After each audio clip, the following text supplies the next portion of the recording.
Walaupun kita tahu bahwa situasi perekonomian akan makin memburuk, tapi tetap kita harus melihara harapan bahwa besok akan lebih baik lagi. Tapi itu nggak bisa datang dengan sendiri begitu saja ya. Kita harus terus speak up, harus berjuang dengan cara kita masing-masing memperbaiki bangsa ini. Oke, saya ajak Anda kembali bincang dengan Bung Rocky.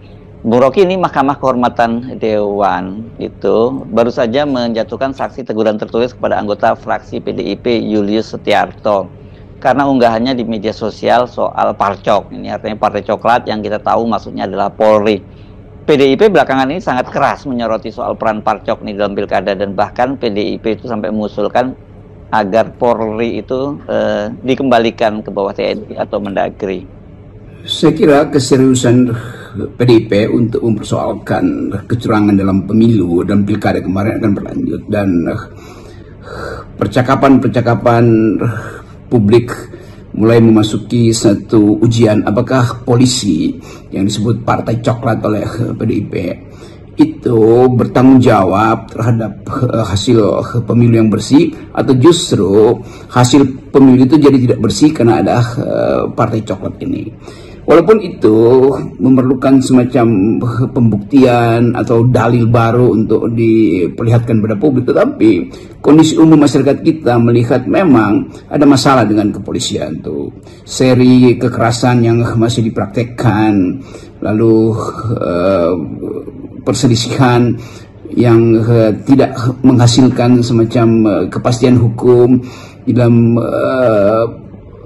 dugaan-dugaan kecurangan di pilkada, itu semua akan berlanjut, dan saya kira sudah masuk pada suatu tahap untuk mulai menghitung apakah polisi di dalam ungkapan hari-hari ini dikembalikan pada militer atau langsung di bawah presiden atau bahkan di bawah Kementerian Dalam Negeri. Ini sebagai wacana untuk mulai menghitung secara tertib apa sebetulnya fungsi kepolisian di dalam sebuah negara demokrasi.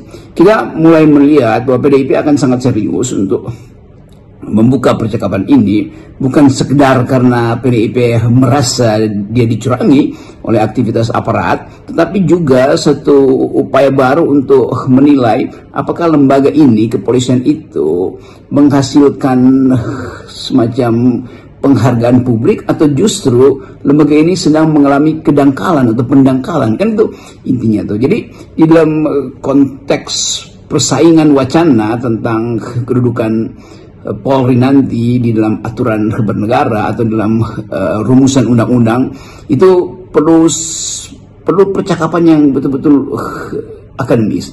Nah, kita atau saya merasa bahwa soal ini mesti dibuka di dalam wacana baru supaya dia tidak sekedar jadi isu dari PDIP.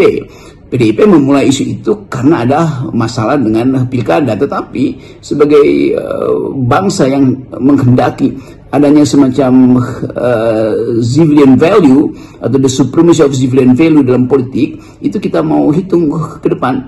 Gunanya apa kalau kepolisian ditaruh di bawah militer? Gunanya apa kalau kepolisian ditaruh di bawah presiden? Efeknya apa kalau kepolisian